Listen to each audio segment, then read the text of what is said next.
This is the Leica 50mm Summilux M, a 1.4 lens for the Leica M system. This is the 50mm f1.2 G Master lens from Sony, and this is the brand new 50mm f1.4 GM from Sony. First of all, the fact that they make both of these lenses is amazing. Leica also makes a bunch of great glass, and this 50mm happens to be my favorite lens, maybe of all time. And this 1.2 GM might be my favorite autofocus lens of all time. So is the 1.4 GM up to par with the other two? And which should you buy if you are in the market, oddly enough, between the Leica and Sony systems?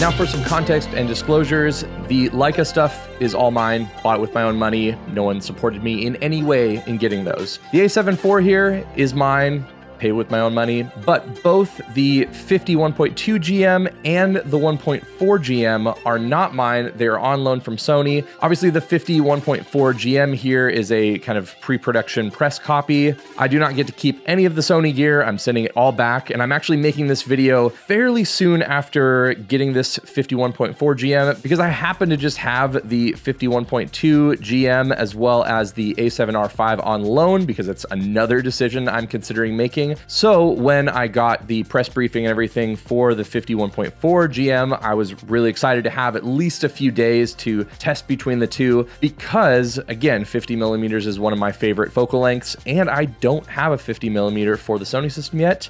So originally I was sort of saving for the 1.2 GM, but now that the 1.4 is out, it's making this whole thing a lot more interesting. And considering that the 50 Summilux is, again, my favorite lens, what better time than now to try all these out? Now, the 50 Summilux is obviously so much different in so many ways from these lenses. It also came out like 15 to 20 years ago, and in lens terms, that is just like a crazy long time ago. So if you're looking at a 50 Summilux, obviously you're not gonna be kind of bouncing back and forth, as most people don't have both systems. So I will more compare the 1.2 to the 1.4, and then we'll jump into image samples with the Summilux and kind of compare all of them. So right off the bat, you have not maybe as much of a difference as it might look like on paper. The 1.2 GM is obviously significantly larger. It's definitely more in the lines of a 85 1.4. It kind of has that 85 feel in terms of just the weight and size and things. And then the 1.4 GM is almost the same size, almost exactly the same size as the 35 1.4 GM. So the carry on these two is definitely significant. So obviously the 1.2 does give you a fairly significant amount of difference in the bokeh. You definitely have a much dreamier kind of feel, and yeah, just like that extra little bit of goodness. Obviously the 1.4 here is no slouch. The image quality out of here is amazing. And in many aspects, it actually looks really, really similar to the Leica 50 Summilux. A lot of the bokeh was really similar. A lot of the sharpness was really similar. So in that regard, I'm actually really, really, really impressed with how well the 1.4 GM does with its just overall image quality.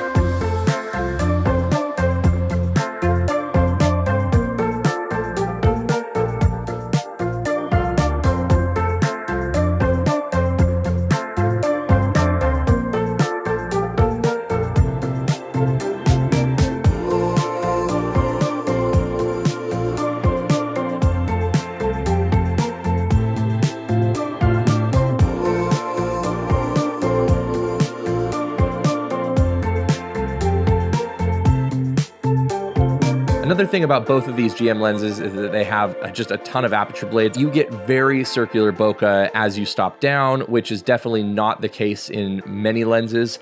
That is another huge issue that I have with the Summilux here.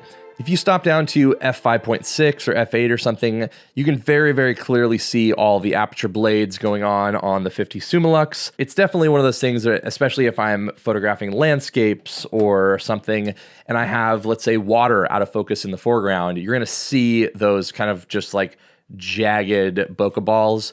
And on both of these 50 GM lenses, you just have enough aperture blades that you just have a round aperture circle pretty much all the way through the range. All of these are absolutely fantastic lenses. The Summilux has been a absolute favorite of mine for a long, long time now.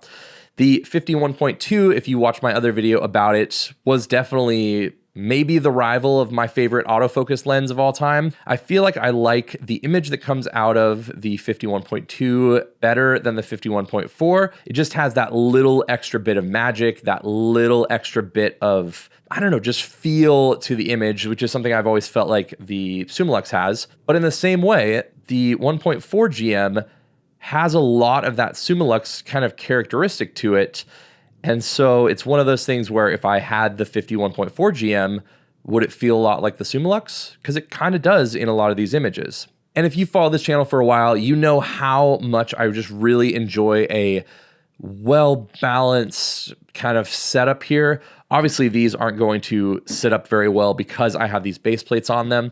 But the 51.4 GM is definitely giving me a lot to think about because the carry of this, especially if I'm thinking, man, about my old back here and all of these weddings that I'm going to be doing over the next few months and these elopements and things, both between the balance in the hand and just another thing kind of coming off of my back or in a bag, is going to be something I'm definitely considering.